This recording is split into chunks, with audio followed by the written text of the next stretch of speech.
नमस्कार मंडळी, श्री स्वामी समर्थ. एक दिवस मृत्यू देवतेने आपल्या दूताला धर्तीवर पाठवले. एक स्त्री मरण पावली होती. तिचा आत्मा आणायचा होता. देवदूत आला, पण तिथली परिस्थिती पाहून तो गोंधळून गेला. त्याला 3 लहान मुली मृत झालेल्या त्यांच्या आईजवळ बसलेल्या दिसल्या. एक बाळ त्या मृत महिलेच्या स्तनातील दूध पित होते, दुसरे रडत होते आणि तिसरे रडत झोपले होते. त्यांच्या डोळ्यांजवळचे अश्रू सुकले होते. 3 लहान जुळ्या मुली. आई मृत झाली आहे. त्यांचे पिता आधीच मृत झाले होते. कुटुंबात अजून कुणीच नाही. त्यांची काळजी कोण घेईल? त्या महिलेचा आत्मा मी कसा घेऊन जाऊ?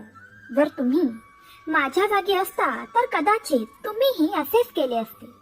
त्या महिलेला 3 लहान जुळ्या मुली आहेत. एक अजूनही तिच्या स्तनाला जोडलेली आहे, दुसरी रडत रडत झोपी गेली आहे आणि तिसरी तशी तिच्या आईजवळ पडून होती. अशी परिस्थिती बघून मला त्या 3 मुलींची दया आली. दूताने मृत्यू देवतेला विचारलं, आपण त्या बाईला अजून थोडे दिवस जगवू शकत नाही का, जेणेकरून 3ही मुली थोड्या मोठ्या होतील? हे सर्व ऐकून मृत्यू देवता मोठ्याने हसली आणि म्हणाली, ज्या देवाने आपल्या इच्छेनुसार जीवन दिले आहे त्या देवापेक्षा तू जास्त हुशार झाला आहेस. देवाला सर्व माहिती असतं, तरीही तू असं कसं बोलू शकतोस?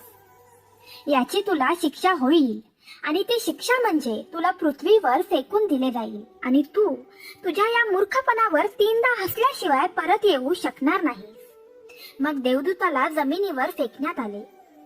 तिथे एक चपरासी व्यक्ती उबदार कपडे आणि ब्लँकेट घेण्यासाठी बाजारात जात होता. वाटेत त्याला एक माणूस नग्न अवस्थेत दिसला. तो दूतच होता. त्याला त्या व्यक्तीची खूप दया आली. आपल्या मुलांसाठी उबदार कपडे आणि ब्लँकेट घेण्याऐवजी त्याने देवदूतासाठी कपडे आणि ब्लँकेट विकत घेतले. तो देवदूत माणूस म्हणाला, माझ्याकडे घर नाही, कुटुंब नाही आणि राहण्याची व्यवस्था नाही. मी भयंकर थंडीत काय करू? त्यावर चपरासी म्हणाला, काळजी करू नकोस, तू माझा आहेस. माझ्या घरी राहा, पण माझ्या मुलांसाठी आणि बायकोच्या कपड्यांसाठी आणलेल्या पैशातून मी तुमच्यासाठी ब्लँकेट आणि कपडे घेतले आहेत आणि आता मी रिकाम्या हाताने घरी जातोय. त्यामुळे माझी पत्नी नक्कीच रागावेल. चांगली बोलू देत किंवा वाईट बोलू देत, तुम्ही काहीच काळजी करू नका. काही दिवसातच सर्व काही ठीक होईल. चपरासी किंवा त्याच्या पत्नीला अजूनही माहिती नव्हतं की आपल्या घरी देवदूत आले आहेत. यानंतर आनंदाचा महापूर येणार आहे. चपरासी दूतला घेऊन घरी पोहोचला आणि घडलेली सर्व घटना पत्नीला सांगितली. ती रागाने चिडली आणि खूप काही वाईट बोलून गेली आणि त्या दिवशी देवदूत पहिल्यांदा हसला. तेव्हा मोचीने देवदूताला विचारले, तुला हसायला काय झालं? तेव्हा देवदूत म्हणाला, जेव्हा मी 3 वेळा हसीन तेव्हा तुला सांगेन. देवदूत येताच घरात सुखाची हजारो दारे उघडणार होती, पण त्यात मोचीचाही दोष नव्हता. त्याला वाईट वाटत होतं, पण त्याला फक्त मुलांचे कपडे आणि ब्लँकेट गेलेले दिसत होते. काय हरवले ते त्याला दिसत होते, पण त्याला काय मिळाले आहे ते त्याला दिसत नव्हते. मी देवदूत असून याची पत्नी आपल्यावर चिडत आहे हे बघून त्याला हसायला आले. 10 दिवसातच मोचीने त्याचे सर्व काम देवदूताला शिकवले. अवघ्या 10 दिवसात आणि अवघ्या काही महिन्यातच तो खूप चांगल्या प्रकारे चप्पल बनवायला शिकला. त्याचे चप्पल आणि बूट खूप प्रसिद्ध झाले. पूर्ण देशभर ही गोष्ट पसरली की असे चप्पल किंवा बूट इतर कोठेही बनत नाही. एक दिवस बादशहाचा एक माणूस घरी आला आणि म्हणाला की हे सांगडे खूप किमती आहे आणि मौल्यवान आहे. हे सहजासहज कुठेही मिळत नाही. त्यामुळे कोणतीही चूक करू नका आणि सम्राटासाठी यातून बूट बनवायचे आहे. मी पुन्हा एकदा सांगत आहे, फक्त आणि फक्त बूट बनवायचे आहे, चप्पल नाही. त्यावेळी अशी प्रथा होती की माणूस मेला की त्याला चामड्याने झाकले जायचे. मोची देवदूताला म्हणाला की चप्पल बनवून तुम्ही कोणतीही चूक करू नका, अन्यथा तुम्ही खूप मोठ्या संकटात पडू शकता आणि हे बादशहाचे काम आहे. पण तरीही देवदूताने चप्पलच बनवली. चप्पल बनल्याचे पाहून मोचीला राग आला. तो आम्हाला फासावर चढवणार असं बोलून काठी उचलून तो देवदूताला मारायला लागला. मी तुम्हाला पुन्हा पुन्हा सांगितले होते की चप्पल बनवायची नाही, मग तुम्ही चप्पलच का बनवली? देवदूत पुन्हा जोर जोरात हसला. तेवढ्यात एक माणूस सम्राटाच्या घरातून धावत आला. तो म्हणाला, बूट बनवू नका, चप्पल बनवा, कारण सम्राट मरण पावला आहे. भविष्य अज्ञात आहे. हे त्याच्याशिवाय कोणालाच माहीत नाही आणि माणूस भूतकाळाच्या आधारे निर्णय घेतो. सम्राट जिवंत असताना बुट लागत होती आणि आता मृत झाल्यावर स्लीपरची गरज होती. तेव्हा तो मोची देवदूताचे पाय धरून माफी मागू लागला की मला माफ करा, मी तुला मारले, मला क्षमा कर. पण तो देवदूत म्हणाला, हरकत नाही, मी माझी शिक्षा भोगत आहे. पण तो आज पुन्हा हसला. मोचीने पुन्हा विचारले, तुझ्या हसण्याचे कारण? मी 3दा हसेन तेव्हाच सांगेन. तो पुन्हा हसला, कारण आपल्याला भविष्य माहित नाही. म्हणूनच आपण आकांक्षा बनवतो ज्या निरर्थक असतात, कधीच पूर्ण होणार नाहीत अशा आकांक्षा आपण करतो. जे कधीच शक्य होणार नाही ते आम्ही देवाकडे मागतो, कारण अजून काहीतरी वेगळं घडणार आहे असं आपल्याला वाटतं. आपले नशीब आपल्याला न विचारता फिरत असते आणि आपण विनाकारण मध्येच आवाज काढतो. स्लीपरची गरज असताना आपण बुट बनवून घेतो. मरण्याची वेळ जवळ येत असताना आपण जीवन व्यवस्थित करायला निघतो. देवदूताला अचानक त्या 3 जुळ्या मुली आठवतात. त्यांच्यासाठी भविष्यात काय आहे हे मला कसे कळेल? मी विनाकारण उगाच मध्ये गेलो असं त्याला वाटलं.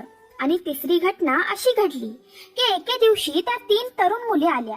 तिघींचीही लग्न होणार होती आणि तिघींनीही त्यांच्यासाठी बुट बनवण्याची ऑर्डर दिली. तसंच त्यांच्यासोबत एक वृद्ध व्यक्ती आली होती जी खूप श्रीमंत होती. देवदूताने आता ओळखले, या त्याच 3 मुली आहेत ज्यांना त्याने मृत आईजवळच सोडले होते आणि ज्यांच्यामुळे तो शिक्षा भोगत आहे. ते सर्व निरोगी आणि सुंदर होते. त्याने त्यांना विचारलं की या 3 मुली कोण आहेत? ती वृद्ध बाई म्हणाली, या माझ्या शेजारच्या बाईच्या मुली आहेत. ती खूप गरीब स्त्री होती. ती इतकी आजारी होती की शेवटी तिच्या अंगात दूधही नव्हते. तसंच त्यांची परिस्थिती इतकी गरिबीची होती की त्यांच्याकडे पैसे, कपडे काहीच नव्हतं.